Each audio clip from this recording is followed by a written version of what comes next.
إن الحمد لله نحمده ونستعينه ونستغفره ونعوذ بالله من شرور أنفسنا ومن سيئات أعمالنا من يهده الله فلا مضل له ومن يضلل فلا هادي له وأشهد أن لا إله إلا الله وحده لا شريك له وأشهد أن محمدا عبده ورسوله صلوات الله وسلامه عليه وعلى آله وأصحابه أجمعين. يا أيها الذين آمنوا اتقوا الله حق تقاته ولا تموتن إلا وأنتم مسلمون. يا أيها الناس اتقوا ربكم الذي خلقكم من نفس واحدة وخلق منها زوجها وبث منهما رجالا كثيرا ونساء واتقوا الله الذي تساءلون به والأرحام إن الله كان عليكم رقيبا. يا أيها الذين آمنوا اتقوا الله وقولوا قولا سديدا يصلح لكم أعمالكم ويغفر لكم ذنوبكم ومن يطع الله ورسوله فقد فاز فوزا عظيما. أما بعد فإن خير الكلام كلام الله وخير الهدى هدى محمد صلى الله عليه وعلى آله وسلم وشر الأمور محدثاتها وكل محدثة بدعة وكل بدعة ضلالة وكل ضلالة في النار. فيا أيها الناس اتقوا الله جل وعلا أوصيكم ونفسي بتقوى الله سبحانه وتعالى. Ô vous les gens, craignez Allah subhanahu wa ta'ala. Je m'enjoins, ainsi qu'à vous, la crainte d'Allah subhanahu wa ta'ala. Donc nous sommes toujours à la suite du chapitre concernant l'éducation des enfants.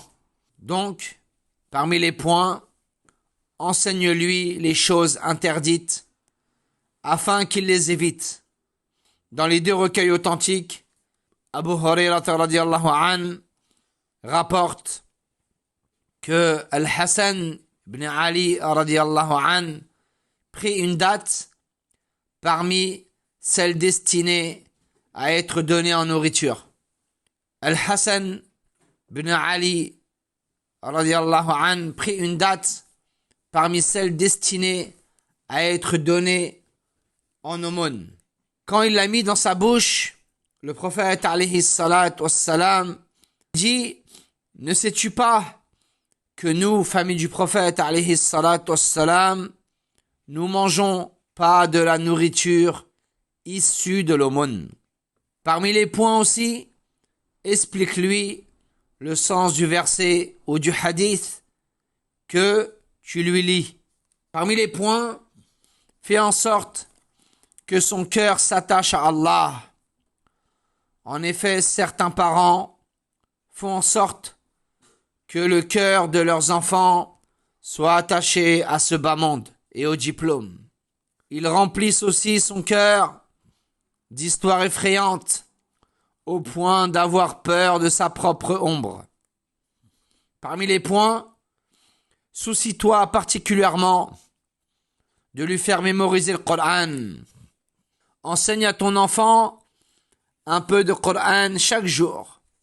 Serait-ce un seul verset?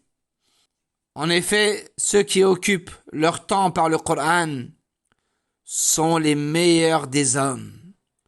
Comme on peut le voir dans le recueil authentique, Al-Bukhari rahimahullah ta'ala rapporte de Uthman ibn Affan radiyallahu an, rapporte du prophète alayhi salatu wassalam, qu'il a dit: le meilleur d'entre vous est celui qui apprend le Coran et l'enseigne. Il y a divers hadiths traitant des mérites du Coran et de ceux qui le lisent régulièrement. Aïcha radiyallahu anha rapporte du prophète alayhi salatu wassalam qu'il a dit: celui qui lit parfaitement le Coran sera élevé au rang des nobles anges vertueux. Quant à celui qui lit le Coran, trébuche dans sa lecture et éprouve des difficultés, il aura une double récompense. Rapporté par le Bukhari wa Muslim.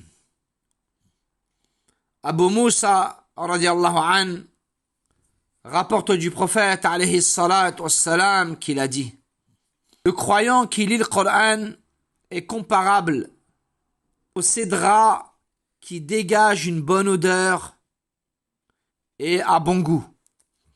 Le croyant qui ne lit pas le Coran est pareil à une date qui n'a pas d'odeur, mais dont le goût est sucré.